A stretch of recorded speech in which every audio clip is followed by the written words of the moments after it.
Hi and welcome to Dramatic Knits. My name is Steve, also known as Dramatic Knits, and today is Monday, April 29th, 2018. This is episode 330. If you're a returning viewer, thanks for coming back one more episode, and if you're new, hopefully you enjoy today's episode, and you'll come back in the future. One thing you'll notice right off the bat is I am minus a co-host today, and I'm sorry if you see the camera shaking, this one coming up and saying hi. This is Ernest, who always likes to make an appearance. I have my iPad dangling over my actual computer because, leave an iPad that is much cheaper than an actual Mac to have a much better camera on it. But it is what it is. But anyway, it's hanging by its case over my computer, and so it's a little wobbly. Hopefully it doesn't make you too seasick, especially when he jumps down here, as I'm sure he will in a minute. So Andy and I just got back from work from the studio, and I knew Amanda was not feeling up to recording. She hasn't been feeling the greatest the past 2 days, so she said go ahead and record without her. And I said, you know what? I don't feel like going back to the studio after working all day. I'm just going to go ahead and record from home. All my stuff is already here. I don't have to traipse it downtown to the studio. So here we are recording in what is my new craft room, which is the former studio. We're downstairs and Andy's upstairs. I asked him to go upstairs to watch TV so he'd be a little quieter. But yeah, so I've been down here in this area for, 3 weeks maybe. We finally got the craft room moved down, so it's a little bit different. Andy has the other half. It's essentially two rooms that are put together with the, not an archway, but anyway. We have a 4-square house, so if you know what that is, it's literally 4 rooms on the bottom floor, and then there's a kitchen off the back. But so we're down here, and you can see kind of our travel wall of photographs that we haven't added to in a while. I don't know why. I don't think any of our Mexico trips are up there, either one of them. But anyway, so Amanda's not feeling great. She's not with us, but hopefully she'll be able to join us again in 2 weeks. So I have a lot to show you, but it's going to probably go pretty quickly because when I'm by myself, I try to be a little bit more streamlined. So I have my show notes up on the computer behind you, and we're going to get going. So what's been happening in the last 2 weeks?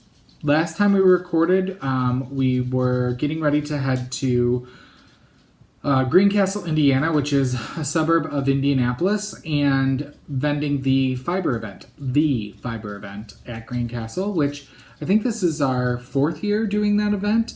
And as always, it did not disappoint. The only bad thing was this is the first time it was actually cold.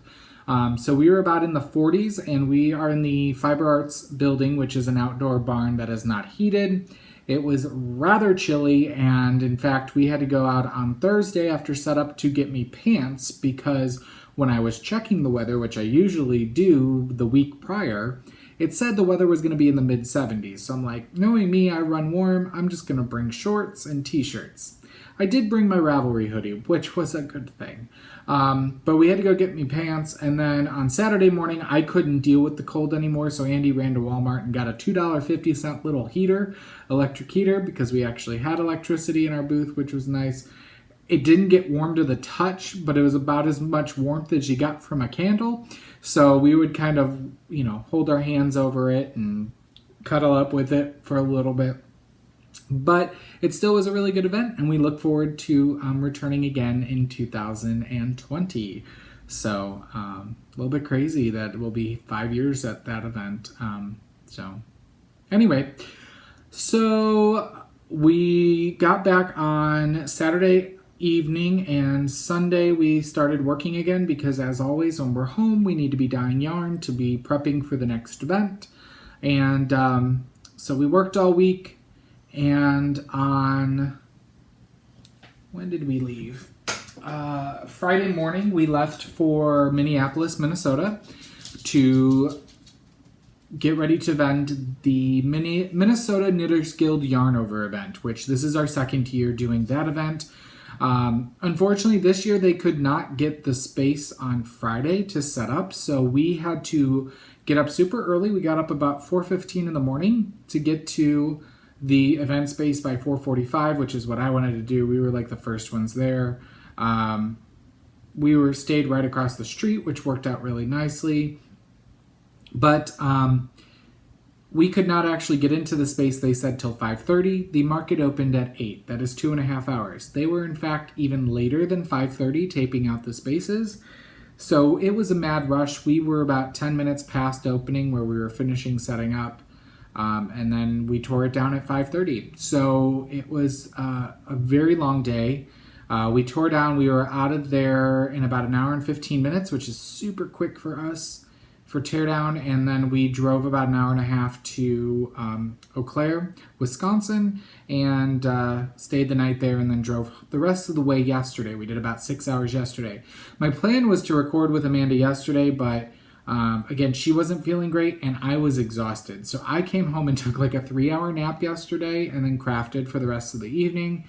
And then went to work bright and early this morning. So here you've got me today. So anyway, that has been the last 2 weeks.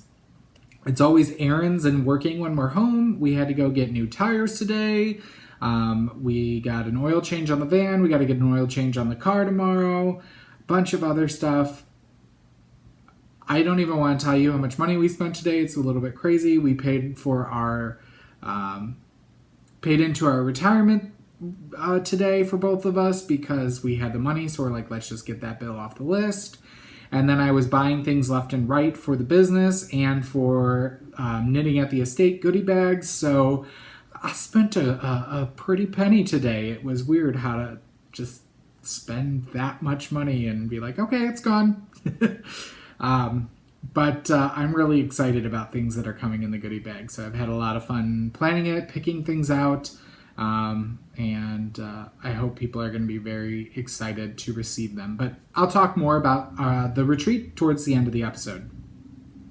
So let's get to the knitting, shall we? Again, I'm sorry for the little bit of a shaky camera. But I have a finished object for you. Yeah, we've reached the end of the rainbow, y'all. So I finished my Adventurer wrap by Amber O'Brien. This was her Advent knit-along for 2018. I started it when it started at the beginning of December, and here I am finishing it at the end of April. But I couldn't be happier with it. So we are going to be doing kits for this here soon, but we just have to find the time to dye all the 25 minis that go into this. So this is on our Showstopper mini skeins, which is a 75% superwash merino, 25% nylon. I'm not going to go through all the colors, but I did use a size 5 US 3.75 millimeter needles, and this was the 2018. It's not an Advent collection, so my plan is from this from 2018 on, I will do it's not an Advent collection where you get to see all the colors. You don't have to wait to open them all. You just get 25 mini skeins so that you can do one of those Advent, knit-alongs without having to go. And I'm going to try to keep the price point down so that, you're not getting all the fancy packaging and all that stuff, which is great, but that brings pricing way up for those Advent mini skeins. Plus, in my honest opinion, I feel like a lot of dyers are way overcharging on their mini skeins anymore. That's just my opinion. But anyway, so I started here with the purples, going into the purples, into the blues, into the greens, then into more neutral tones here. Peaches, yellows, oranges, maroons, and ending with black. Y'all, it's done. It's done, son. And I couldn't be happier. So, here it is. The Adventurer wrap in all of its glory. Done and done. I already have patterns for the booth. So, even if we don't have kits starting this weekend at our show we're vending at. We will have copies of the Adventurer wrap in the booth if you're interested in picking those up.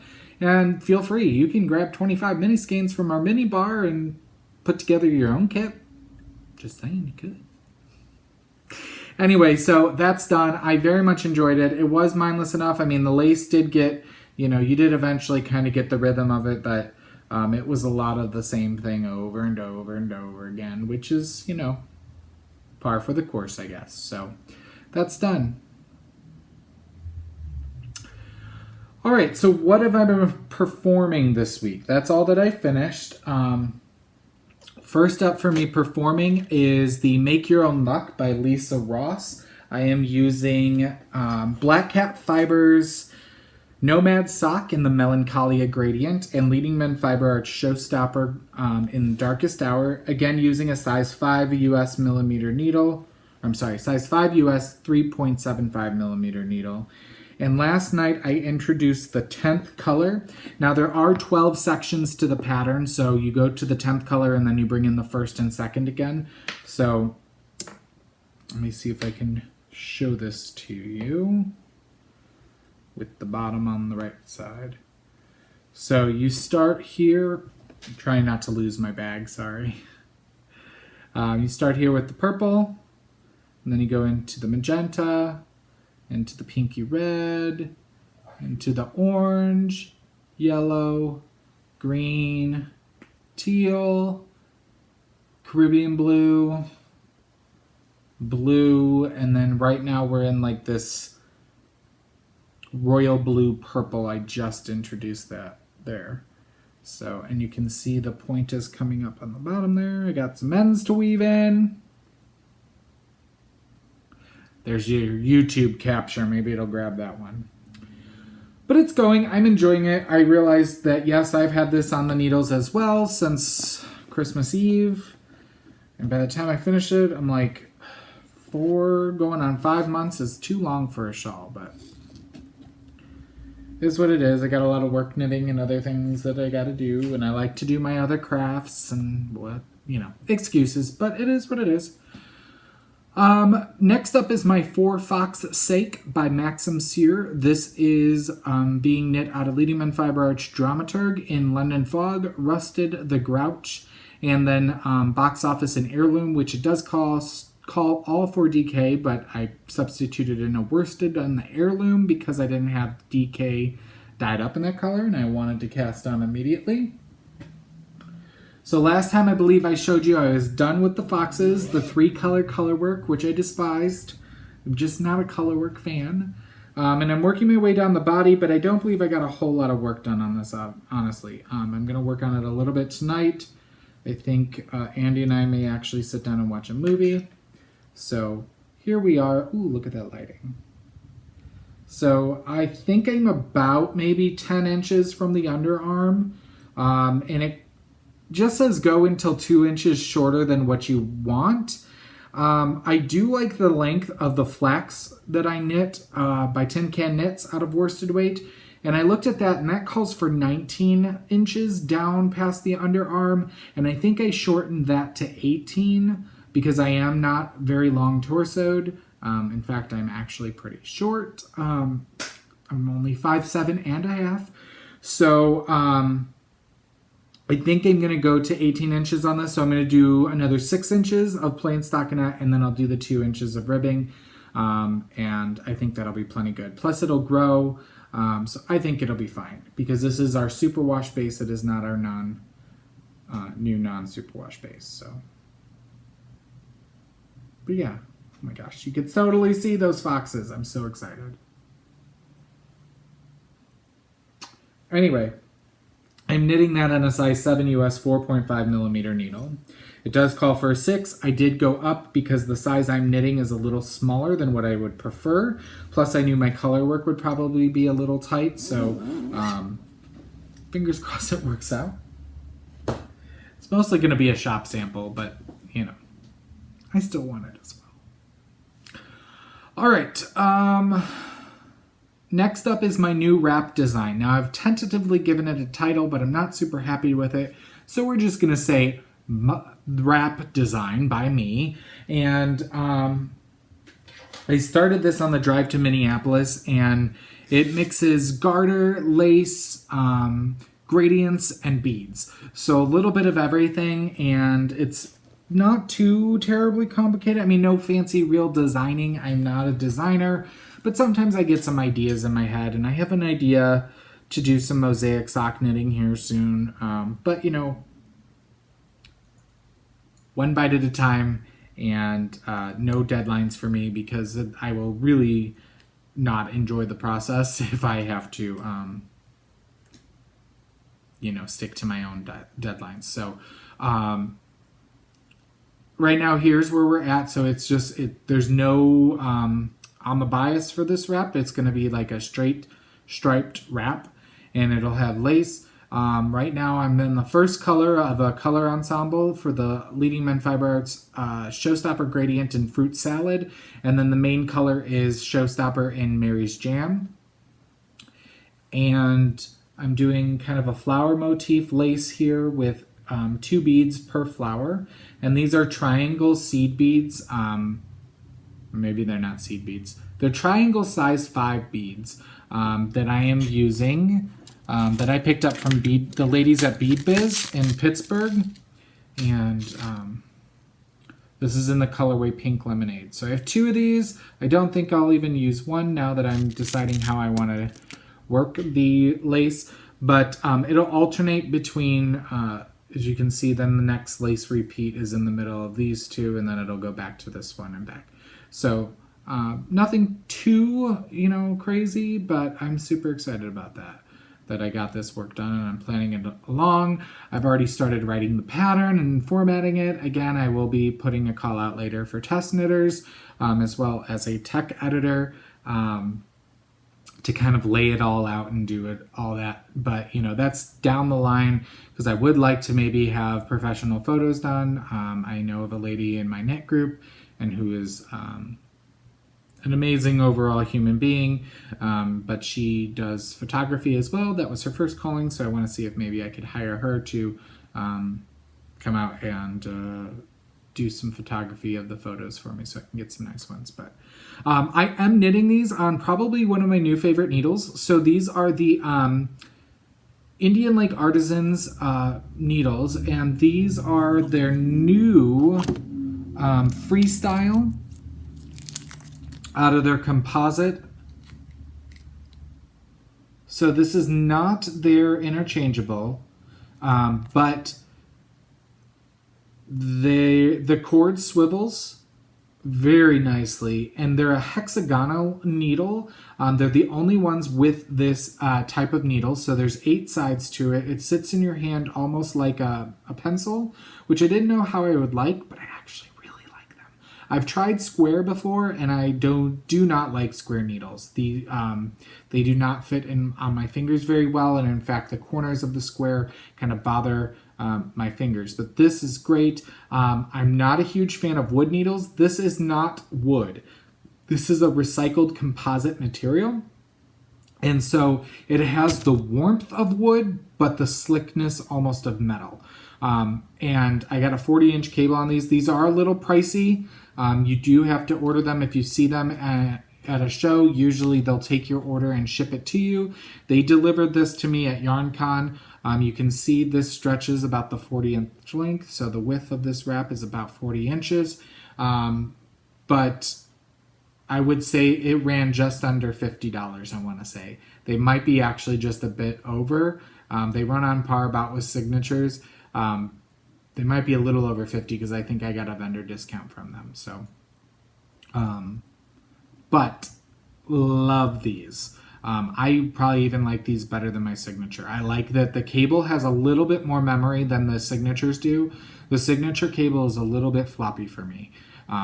Still love it, still use it whenever I can, but I really like these ones. So I'm glad I got this in a 5, and I have the signature in a 6. And I figured going to a 40-inch would give me a little bit more, availability as to what I can knit on it. So again, here's the Mary's Jam. I've got only one balled up. It's a little bit crazy because I had to buy a cheap Knit Picks ball winder, which I'm not used to the old school ball winders because I've had my motorized one for several years due to the business. But it is currently out of commission, and Andy's tried to clean it and fix it, and we are still trying to work with that. So it may need to be sent in to be fixed. So here's the rest of the fruit salad gradient. So it'll go into this one in here, I think. Maybe not. Maybe it goes into this one and then this way. I don't remember. I told myself to keep track, but I think it's this way. I think the one I'm working on is here, and then it goes that way. So I really like these color ensembles. I think it's fun to put them together for people, and it seems like I have all wraps in the booth. They're like, people are like, what can you do with them? And I'm like, need to get some other ideas as well. But so that's my wrap design, and then because we're at my house, I figured I would show you my granny square blanket, even though I'm not quite done with a row. I've been giving some work to it. All my minis are living in this basket. Yes, I have a problem. It's my Does a Bear SHIT in the woods basket, as I like to call it, but that houses my actual minis. I picked up a couple of minis from my girls at Black Cat Fibers this weekend. And I've been putting some squares onto my blanket. So let me show you where we're at. Just going to show you this way. So this top row is what you haven't seen yet. And I'm doing the join as you go. It's a 5-round granny square blanket. And I'm doing the join as you go method. Ooh, I need to ball up a new skein of soliloquy. I'm using undyed soliloquy base, which is 100% superwash BFL, to border and join as I go. And so yeah, there's the blanket so far. So I'm almost done with my 6th row. That'll put me at what? 90 squares.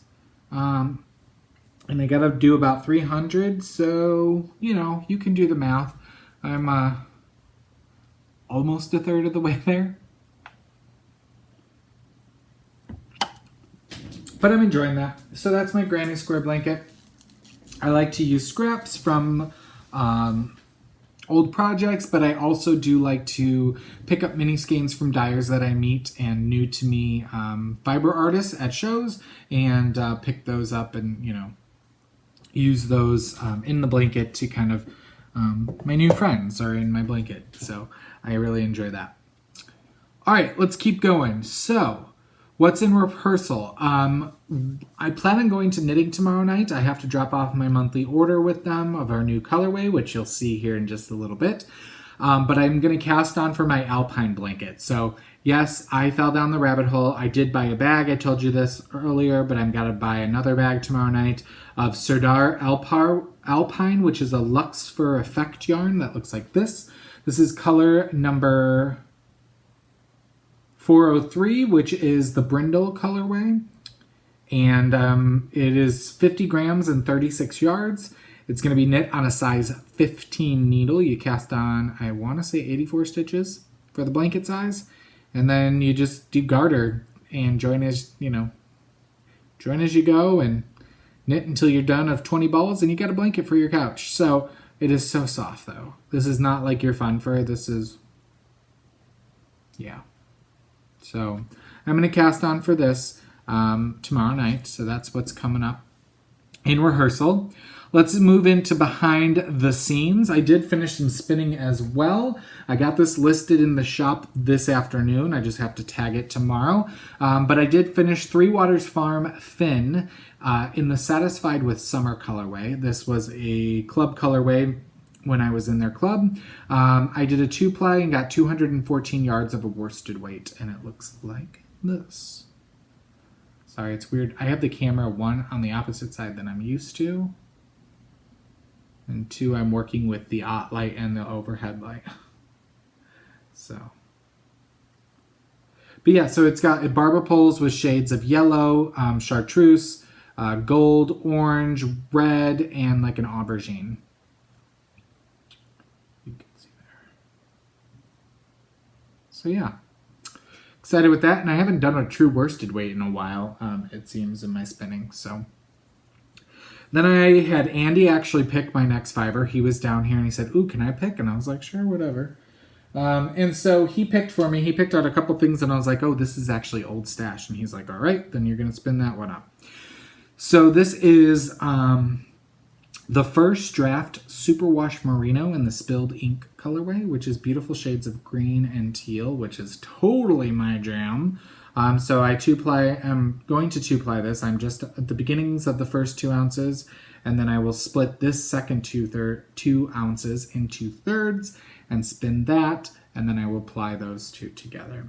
And I'm using my Hansen mini spinner to spin and ply that.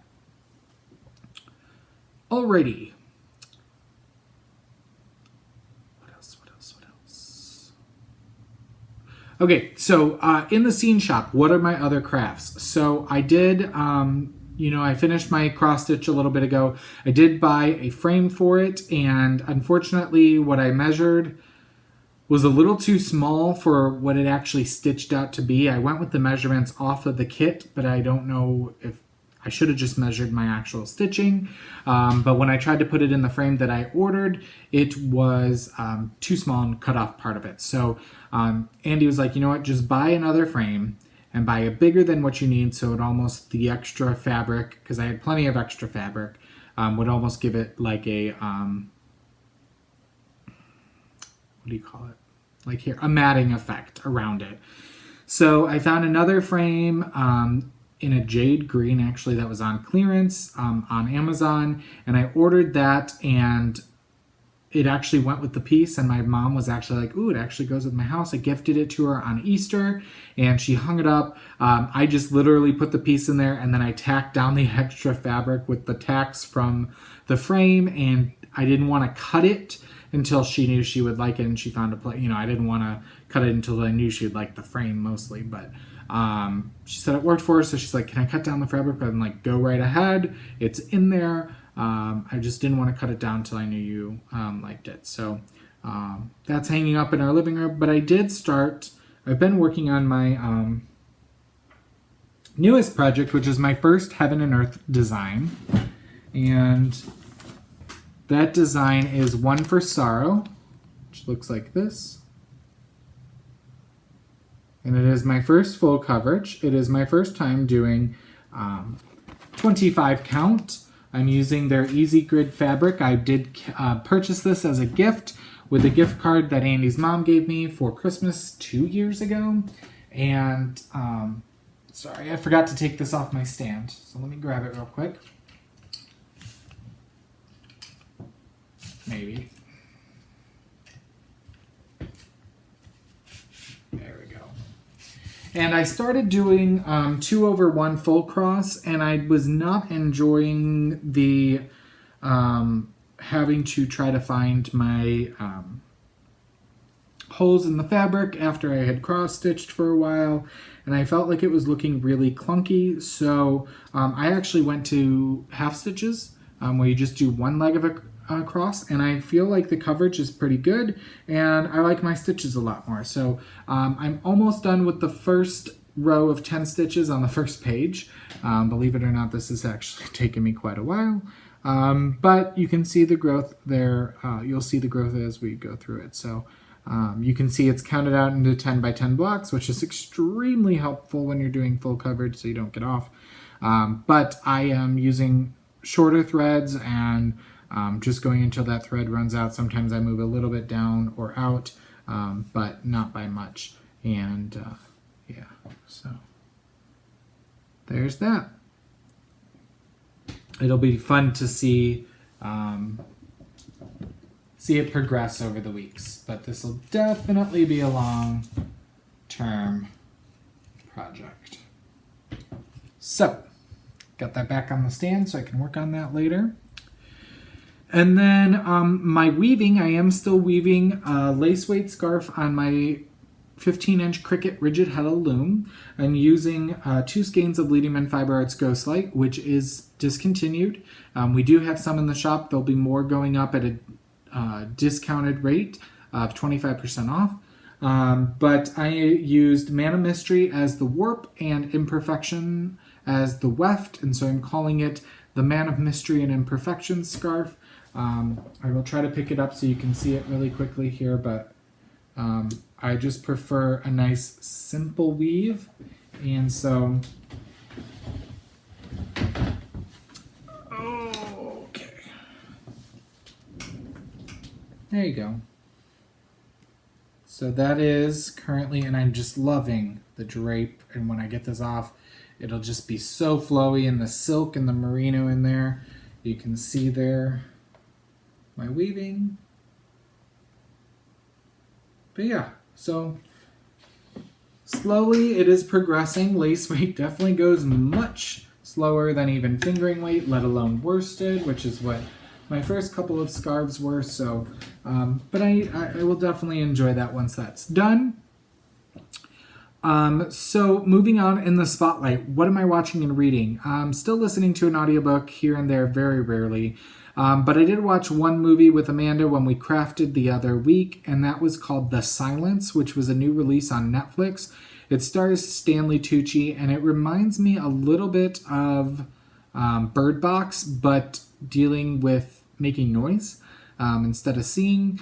So basically what has happened is cave dwellers or cave divers have opened a new expanse that has not been opened for millions of years, and they release these kind of modified beings that have lived down there for years.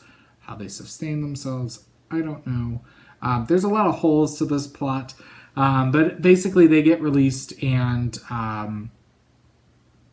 they feed on anything that makes noise and moves, so that's living. So they kind of take over mass cities, and so people are trying to adapt and, kind of post-apocalyptic, and they can't see because they were, in a dark space for millions of years, but they have very keen hearing, so you have to be extremely silent, and it was okay. It was very much a B film, but if you want a good story to kind of ride along and craft with, I do recommend The Silence on Netflix. Let's move into stash enhancement. So I was a little bit naughty at the fiber event because my friend Joanna, who is Knit Spin Farm, vends there, and she also vends at the Hoosier Hills Fiber event, or the Hoosier Hills Festival, which is another one outside of Indianapolis. But I won't be going to that one this year. We have a conflict. So Joanna does amazing self-striping in bases that you don't normally see, including Corriedale, which is a little more popular, but Targhee as well. And so I never see a Targhee base for socks. And she does really cool self-striping.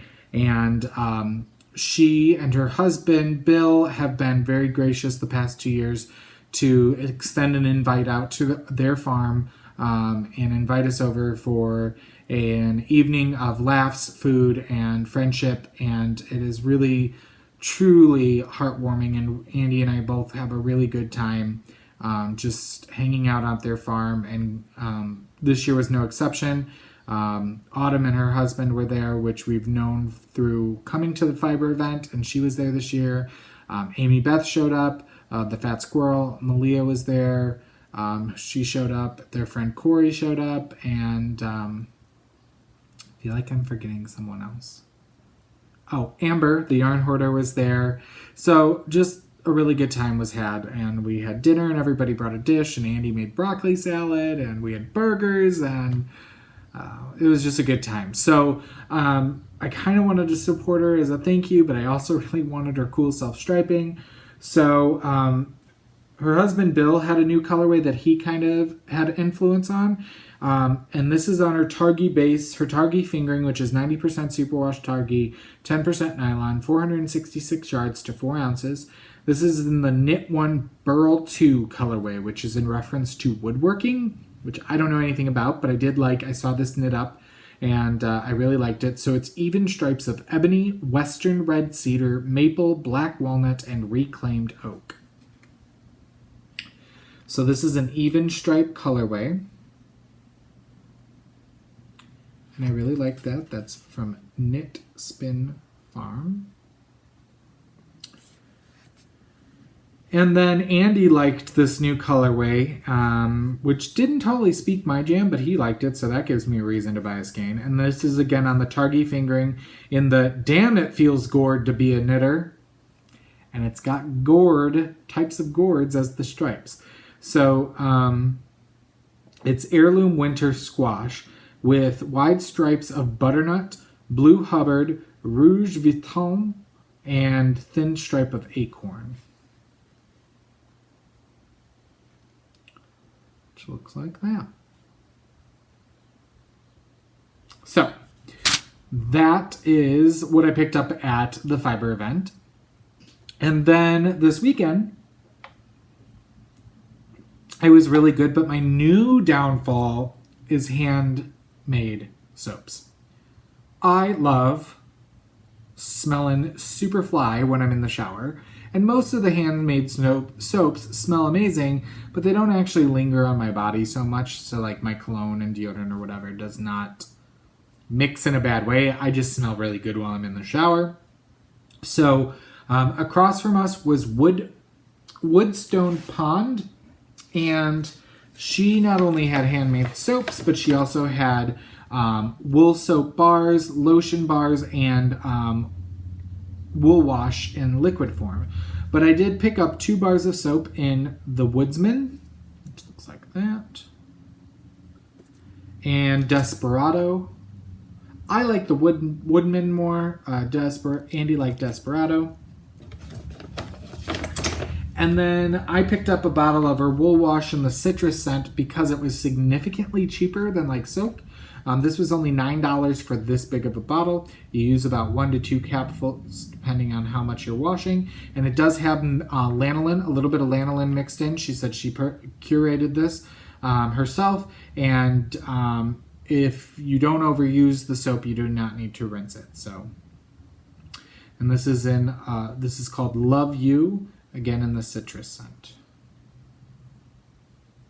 So I'm excited to try that out, but I have almost a full bottle of soap I'm still working on, or 3/4 of the way full. So that's that. So moving on, we have a giveaway this episode. I'm going to be giving away a copy of Vogue Knitting, the Ultimate Sock Book, as well as a 32-inch size 0 US 2 millimeter needle, so that you can magic loop socks if you'd like. But this is the Ultimate Sock Book, again, by Vogue Knitting. And in order to be entered to win this copy as well as the needle, you need to go over to our Ravelry group. We already have the thread open. It is the Dramatic Knits video podcast group on Ravelry. And there is a thread there. And the prompt for this episode's giveaway is, if you could give one piece of advice to the whole world, what would it be? So I thought that one was a little bit more of a thinker, and I think that since this is such a really good prize, I feel like this is a hardcover book. It's a nice book. It's, a pricier book plus the needle. I figured you can give it a little bit of thought and answer that one. So what would be your one piece of advice to the whole world? And you need to enter that before we record again on Monday, May 13th. And you must be a member of the group. Only 1 post per person. All right, moving into Inside the Knitter's Studio. So we have a question and answer thread in our Ravelry group where myself and Amanda, when she joins me, will be answering questions that you ask of us. And the next question we have for us is, where's your favorite place to knit? And honestly, y'all, it's right here. In this grungy old office chair that I inherited from a retired teacher. I taught with her my first year, and then I took over her classroom, and she said, hey, you want this chair? I've had it for years. And I said, yes, and I love it, and I don't ever want to get rid of it. And Andy's like, can we get a new office chair? And I'm like, nope, because I really like it. It's comfortable, and I love being in my craft room in front of my computer. I have all of my crafts around me, and this is where my Zen spot is. So it's here at home. I think a lot of us can relate, so. All right, a round of applause. Last episode, we were giving away a copy of Knitting Green. And this is by Ann Budd, I believe. Yep. And the prompt was, what are some things that you should not say during a job interview? So I thought this one was kind of fun. And I really like who the answer to the person who won. The winner was number 5, who is Frugal Knitter, and that is Diana. And the thing she said you should not say at an interview is, we need to make this quick. I have to meet my parole officer next, and then I get to my AA meeting after a quick stop at the pub. Still on day 1 of sobriety. So I thought that was really cute. So, congratulations, Diana. If you would, please private message me on Ravelry with your first and last name, mailing address, and email address so I can send you tracking, and I will get this book out to you as soon as I can. All right, I want to remind you to enter anything you finish into our April 2019 Race to the Finished Object contest. Each thing you finish, post a picture of it, and that gets you an entry into our drawing. We'll have a wonderful prize as well as a pattern prize from our featured designer, who is Susie White of Prairie Girl Designs. And that being said, we're close to the end of April, and we need a new designer for May. So I may put a call out to a few people to see if they're interested in being our featured designer. But if you are a designer and want to kind of get your name out there and be featured on our podcast from anywhere from 1 to 6 months, all it requires you to do is donate 1 pattern per month to our winner, and that's as easy as it is. So just reach out to me, Dramatic Knits, on Ravelry, and we'll get you hooked up. All right, moving into center stage, all things Leading Men Fiber Arts. Knitting at the Estate is moving.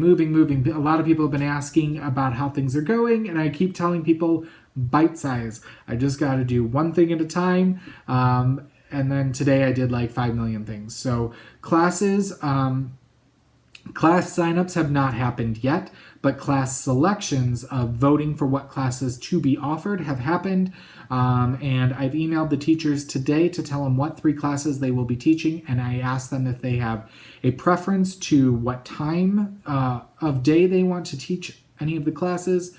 So once I have heard back from them, I will then schedule them into our schedule, and then I will send out an email with a survey for you guys to fill out with what classes you want to take, and if you want to take additional classes, and then we'll invoice and whatnot. We do have our hat drive going on still, and that is going wonderfully over there. So check out the hat drive on our Ravelry group, which, by the way, you can find the Knitting at the Estate group on Ravelry, which is where all this information is being posted. Definitely check out our vendor market thread. I have new vendors being added. We have 15 vendors now, and that is it. That is all. We went out to the location last Monday and met with our coordinator, and we now have filled 2 rooms, the library and the solarium in the mansion, with vendors, and we have new vendors being added. I have a couple more that I'm waiting to get everything paid for and signed on and contracted and everything, and then their logos and links will be put on the website as well as our Ravelry group. There's also a sponsors page on the website, knittingattheestate.com, as well as a sponsors thread on the Kate Ravelry group. And the sponsors are the ones who are donating wonderful door prizes to our event. So I have been emailing for the past couple of weeks, and I'm just barely getting started with emailing. So people have been graciously donating as we attend events to our retreats. So we've felt that we want to link them and let you know that these people are donating their wonderful makes to be enjoyed at the retreat. So if you are a maker and you are interested in donating to the Knitting at the Estate retreat in terms of door prizes or items for 80 goodie bags, please get in contact with me by emailing me at knittingattheestate@gmail.com, and I will let you know what information I need from you or if you need from me. We do still, I believe, have 4 off-site spots available. I believe that's probably going to be coming 3 here in just a matter of days. And that is $500 total. You pay $400 up front. That's the deposit plus the first payment. And then the second payment will be due in June, and that'll be $100 for off-site spots. yeah, I think that's everything for Kate. Other than we're, like I said, I'm getting the goodie bags together. I'm super excited.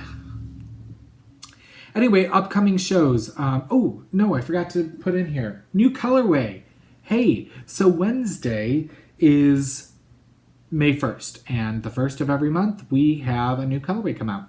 So this one we actually did pull from, I will be honest, we pulled from a previous collaboration. This was actually part of a Loopy U Speckles Club last year, but it's been about a year since that's been out, so we decided to release it to the public, and this is Spring Thaw. This is it on our showstopper. It is a true speckled colorway, and here is a swatch of it on worsted. So this is Spring Thaw, which will be available for pre-order on May 1st. It'll be open from May 1st through the 8th on all of our bases. And we will also have sock sets, which will include a full skein of Showstopper. The classic sock set will include a 100-gram skein of the color, plus a 20-gram mini of London Fog. Our gray color is the coordinate for this month. Or you can get a shorty sock set, which is a 50-gram skein of the main color, and then a 20-gram mini. But those will be available in the shop on May 1st at about 10 a.m. All right, upcoming shows. This weekend, we are driving a bit, and we are going to Rapid City, South Dakota, and we are going to be vending at the Black Hills Fiber Frenzy. This is a bit of a smaller event, but if you are close or in the South Dakota area, please come out and visit us. I believe it is a free event. But there is a preview night, I believe Friday from 5 to 8:30, and then shopping will be from 10:30 to 6 on Saturday. Andy and I made the decision to vend this event, even though it's about 15 hours from us, simply because we're kind of making it a road trip work event, and we are going to take Sunday and visit some of the local attractions, including Mount Rushmore, Crazy Horse, Wall Drug, Corn Palace, and a couple of other things, whatever we can do on Sunday, and then start heading back home on Sunday night, because I've never seen Mount Rushmore or Crazy Horse, and he has not been out there since he was 16. So we decided to kind of make it a little bit of a fun trip. We always want to stop and see things when we're on the road, but we always feel like we need to get back, which we do need to get back to the studio, but we've planned to take Sunday for us and to do a little bit of sightseeing on this trip. So again, that's May 3rd and 4th. I have it linked on our show notes, which can be found at dramaticknits.com. Then next weekend, which is May 11th and 12th, that is a Saturday and Sunday, and I believe that is Mother's Day on the 12th. That is Shepherd's Harvest in Lake Elmo, Minnesota, which is just outside of Minneapolis. And this is definitely a family-friendly event. I believe it's a small admission fee, if I remember from last year. But it has 3 barns full of artists and animals, as well as demonstrations, tons of food vendors. Andy experienced cinnamon ice cream out there last year for the first time and about blew his mind. Fried pies were a big thing for him. So they have live music, and last year the live music was in our building, just 2 booths down from us. It's just a really good time. So bring out the family, come out and have a good time to Shepherd's Harvest in Lake Elmo, Minnesota, if you can make it. And we are in building C, I want to say. We're in the middle building, so come out and visit us and say hi. Anyway, I will leave you with that. We will be driving back on Monday, or getting back on Monday, the 13th of May from Shepherd's Harvest. So we will either record Monday or Tuesday of that week, and then I'll tell you about where we're heading after that. So thank you so much for joining me this episode. I truly do hope you enjoyed it. Feel free to give us the thumbs up or leave a comment on YouTube. Again, if you were an iTunes viewer, I'm so sorry that we were unable to upload to iTunes, but hopefully you enjoyed the quality and are still tuning in on YouTube. But until I see you again in another 2 weeks or so, I hope you knit something dramatic.